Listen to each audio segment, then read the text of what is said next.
Download da notícia. Vamos abrir a nossa sala de entrevista, hoje recebendo Bruno Omori, ele é presidente do IDT-SEMA, para falar sobre o turismo no estado de São Paulo e também tudo que pode envolver a nossa capital, o país, com esse assunto super interessante e hoje muito rentável para várias empresas, o turismo no Brasil. Bruno, seja muito bem-vindo, cadê você? Tudo bem? Aí, Bruno, como é que você está, meu amigo? Olá, tudo bom, Gil? Primeiro, parabéns pelo sucesso do programa. Prazer enorme estar falando com vocês aí na Guardiã da Notícia. Obrigado, Bruno. É sempre um prazer imenso falar com você. E eu sei que você é uma pessoa muito cheia de compromissos e muito obrigado por abrir esse espaço na sua agenda para nos atender, tá? Então, primeiramente, muito obrigado. Eu queria que, antes da gente começar a falar sobre esse assunto do turismo, que é tão interessante, né? Porque todo mundo gosta aí de viajar, gosta de conhecer as coisas tão interessantes. São Paulo, então, tem um leque de lugares bonitos para se conhecer fora de São Paulo e dentro do estado ainda.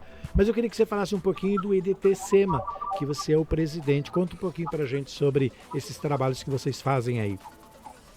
Olá, Gil. Primeiro é um prazer enorme falar contigo. Parabéns sempre. O IDT-SEMA é Instituto de Desenvolvimento, Turismo, Cultura, Esporte e Meio Ambiente. Nós estamos aí presentes em 4 frentes, tanto no esporte, quanto no turismo, quanto nos jogos. Somos aí responsáveis pela feira como a Expo Hotel e outros projetos aí ligados à compra e venda de hotéis, projetos turísticos e feiras aí como a da Arnold Schwarzenegger, a feira da COBS, nós fizemos o Fórum Turismo Esportivo também. Assuntos que a gente já discutiu em outras oportunidades, ô Bruno. A gente falou que pós-pandemia, quando todo mundo esperava que a coisa ia ficar preta, o turismo foi o que mais cresceu. E como é que continua agora? Ele continua crescendo, está forte aqui em São Paulo? Como é que está essa situação, Bruno? Olha, Gil, graças a Deus o turismo ele virou uma fonte. Hoje as pessoas elas colocaram na cesta de produto deles também o turismo, tanto de viagens, lazer, como também de negócios, né? Então, no mundo, só para dar uma ideia global, nós estamos falando de 1,5 bilhões de pessoas viajando pelo mundo, que geraram no mundo 1,8 trilhões de dólares de exportações, né? Então, aí você já vê o peso do mercado. E a cidade de São Paulo, hoje, nós temos 45 mil apartamentos de hotel, com uma taxa de ocupação superior a 65%. Para ter uma ideia, Nova York fecha em torno de 75%, ou seja, São Paulo tem uma taxa de ocupação tão boa como grandes capitais do mundo inteiro. E cada vez mais ela vem, não só no turismo de negócios, que já é tradicional, 80% das feiras do Brasil acontecem no estado de São Paulo, como também no lazer, final de semana, com as compras, com a gastronomia, com o entretenimento que a cidade de São Paulo tem. Cada vez ela fica mais parecida com Tóquio, Nova York, Londres ou Paris. Agora, eu acho que outro assunto que também durante muito tempo se falou e ele aqueceu foi aquela questão da liberação dos bingos e que alguns hotéis poderiam ter. E eu sei que você está muito envolvido nessa questão também. Como é que ficou esse assunto? Foram aprovadas as leis? Como é que está a legislação em relação à criação desses bingos e dos cassinos em hotéis aqui em São Paulo e no Brasil em geral? São Paulo conseguiu uma cota grande, inclusive, de hotéis para se transformarem em cassinos, né?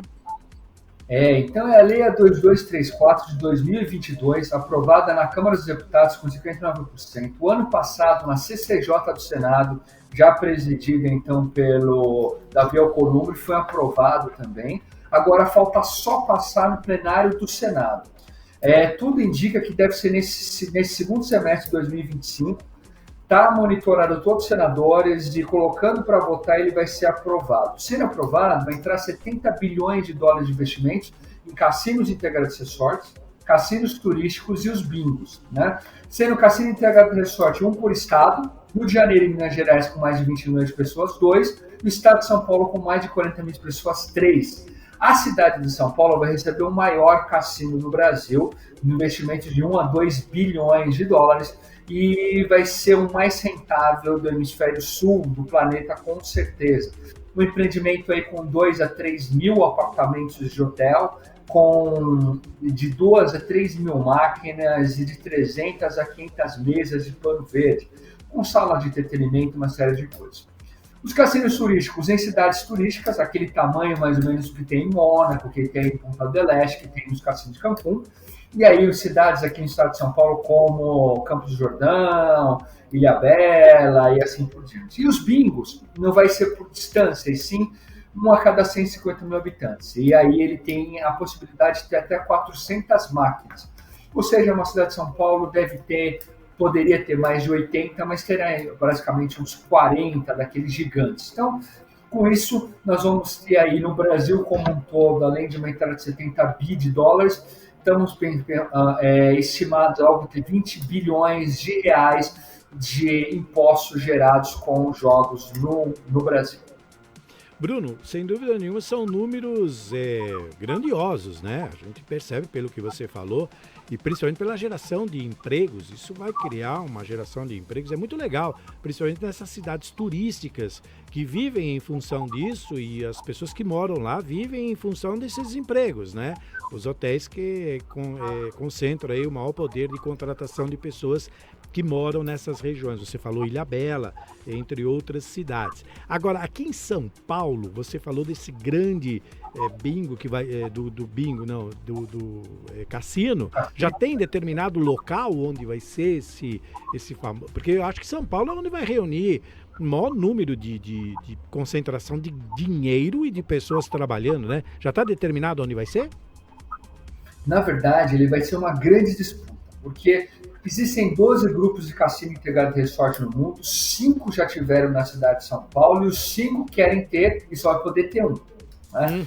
Então, os 5 estão escolhendo áreas estratégicas, tem que ser grande, de 100 a 150 mil metros quadrados, já quero que você construir um hotel de 2 mil, 3 mil apartamentos, com centro de convenções, arena e uma série de outras coisas. Então, o que vai acontecer? Eles vão entrar numa disputa na área que eles escolherem para poder mandar o melhor projeto, que vai investir mais, que vai gerar mais emprego, que vai trazer mais atrações para a cidade, e esse vai ser escolhido. Ele tem algumas áreas, principalmente ali na Marginal Tietê, na Marginal Pinheiros, algumas áreas um pouquinho mais afastadas, mas vão ser 5 que vão disputar uma possibilidade de ter um cassino integrado resort. E falando de emprego, imagina que um hotel de 3 mil apartamentos vai precisar de pelo menos 1.000 a 1.200 arrumadeiras, falando só de um cargo. E se ele tiver 300 a 400 mesas de pano verde, só de croupier ou dealer, né, aquele que trabalha nas mesas de pano verde, ele vai ter que precisar de 4 vezes 3.200 a 1.500 croupiers, ou seja, é um empreendimento que vai gerar entre 10 a 20, 30 mil empregos diretos e indiretos, e fora isso, potencializando o destino, trazendo os eventos, trazendo shows e fortalecendo todo o mercado. E São Paulo vai ser um dos cassinos mais rentáveis do mundo, esse é o esperado também, pelo tamanho dele, pela possibilidade dos eventos e pela força da economia brasileira que está concentrada na capital de negócios que é São Paulo. Bruno, você falou em 30 mil empregos que poderão ser gerados. Já estão treinando essa equipe? Porque primeiro vai ser difícil achar gente, uma mão de obra qualificada, salvo as arrumadeiras que já conhecem sobre o trabalho, mas deve ter ainda um treinamento, e até porque é uma novidade no Brasil, né? Não é algo, o pessoal que trabalha em cassino, você não vai ter tanta gente com experiência. Como é que está funcionando essa questão de preparação da mão de obra para atender essas 30 mil oportunidades que vão surgir aí? Então, meu amigo Gil, isso vai ser Brasil como um todo. O que nós fizemos já? Tem uma assinatura de um convênio com o Instituto Federal, que está dentro do MEC, e a Comissão de Jogos de Nevada, a Comissão de Jogos Europeia, para poder trazer expertise, evidentemente, a hora que for aprovada a lei, e aí fazer esse convênio com o Instituto Federal para distribuir para as outras faculdades, universidades e cursos técnicos do Brasil todo, para poder qualificar essa nova mão de obra que vai ser os dealers, croupiers, aí depois os gerentes croupiers, vem os diretores, uma série de outras coisas. No primeiro momento, essa mão de obra vem importada e vai vir todas essas informações de mercados consolidados que operam o jogo há mais de 40, 60, 70 anos. E a partir daí ele vai ser introduzido. Os demais cargos, a gente pode falar desde a parte de comunicação, desde a parte de arrumadeira, desde a parte de manutenção, esses já são cargos que existem. Então, é só retomar e adaptá-los para uma qualidade como um todo da hotelaria, dentro da hotelaria, da gastronomia ou do entretenimento que vai existir. E esses novos cargos, sim, eles vão ser começados a treinar a partir do momento que for aprovado. Até porque tem um prazo de ser construído, chegar às máquinas, preparar todos os convênios, fazer as concessões, que é um prazo aí, por mais rápido que o bingo já esteja com uma estrutura física construída, que vai ser de 6 a 1 ano entre a concessão, decoração, chegada dos equipamentos para entrar em operação. E nesse período dá para você treinar. Mas a gente vai ter muita oportunidade, nós estamos falando aí de uma casa de 10 milhões de empregos diretos e indiretos no Brasil todo, com a aprovação desses jogos físicos, com seus cassinos legais e sortes, cassinos turísticos e bingos do Brasil. Maravilha, muita explicação. Bom, tem muita coisa para se falar, né, Bruno? A gente vem falando falamos em outras oportunidades e a gente já vem falando isso já há pelo menos 2 anos sobre esse assunto, né? Então é um assunto que tem muita informação, tem muita coisa que está sendo feita, ele está progredindo bastante e com certeza isso vai ajudar bastante a população brasileira com essa geração de impostos e o próprio país, porque vai gerar muitos impostos, né? E essa geração de emprego vai gerar imposto, que vai ser bom para as cidades que precisam dessas verbas, né? Cidades turísticas que vão precisar muito desse dinheiro, o país num todo também precisa e sem dúvida nenhuma essa geração de emprego vai ajudar muita gente. Como é que nós estamos com as feiras, Bruno? Tem muita coisa aparecendo aí, vamos falar da agenda?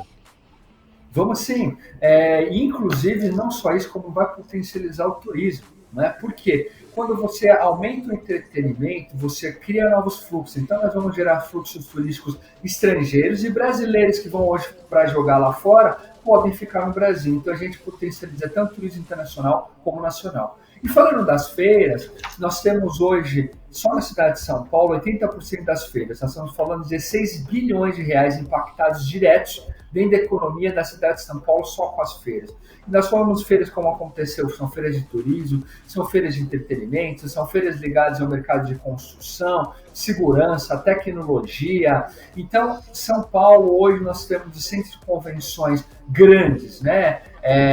O Center Norte, o AMB, que já foi reinaugurado e está funcionando, o Transamérica e juntamente com o São Paulo Expo, e os menores, que é São Luís, Frei Caneca, uma série de outros, e fora aqui dentro dos hotéis. Dos 450 hotéis, todos eles têm uma sala de convenção. Então, por dia, na cidade de São Paulo, acontecem pelo menos 4.500 eventos e feiras, no mínimo, de 2 a 6 feiras toda semana dentro da nossa capital paulista. Então, é um mercado que cresce a cada dia. Nós vamos ter, por exemplo, a Expotel, que é a feira de donos hotéis vai acontecer no comecinho do ano, de dia 25 e 26 de março. E vem outras feiras, por exemplo, de esporte, como tem a feira do Arnold Schwarzenegger, que vai acontecer em abril. Depois tem a WTM, que acontece também em abril, que é uma feira internacional de turismo. E aí ele vem acompanhando vários grandes eventos. Assim como esse ano ainda vai ter um dos maiores eventos de entretenimento e esporte, que é a Fórmula 1, que lota todos os hotéis na cidade de São Paulo, e outras feiras que vêm acontecendo. Essa semana mesmo está sendo uma feira ligada ao mercado de higiene e outra ligada ao mercado de energia, acontecendo dentro dos principais centros de convenções da cidade de São Paulo e em todo o Brasil também. Você tem muitos compromissos, você até me avisou que tinha um compromisso que você tem que correr, abrir uma lacuna na sua agenda aí para nos atender. Muito obrigado, viu, Bruno? É sempre um prazer enorme falar com você. Bruno Moro, presidente aí da IDT SEMA, aí, com conhecimento fantástico aí sobre turismo, sobre esportes e tudo mais. E não vai faltar oportunidade para você voltar aqui. E saiba, Bruno, que os microfones da Guardiã da Notícia estão abertos. Aí, se você precisar falar alguma coisa sobre essas feiras, sobre toda essa organização que você faz aí, sinta-se à vontade, é só entrar em contato com a gente, que os microfones estarão abertos. E muito obrigado por todos os esclarecimentos que você nos deu. Muitíssimo obrigado, meu amigo Gil, parabéns aí pelo sucesso sempre do nosso super comunicador e jornalista, e parabéns ao Guardião da Notícia. Agradeço a parceria e amizade, um grande abraço a todos. Muito obrigado. Bruno Mori, nosso convidado, presidente do IDT SEMA, foi quem nos deu essa grande entrevista aí falando sobre assuntos muito importantes, hein? Criação de emprego é sempre algo muito interessante. Acesse as nossas redes sociais e também o nosso portal aguardandanoticia.com.br. Agora são 17 horas e 51 minutos.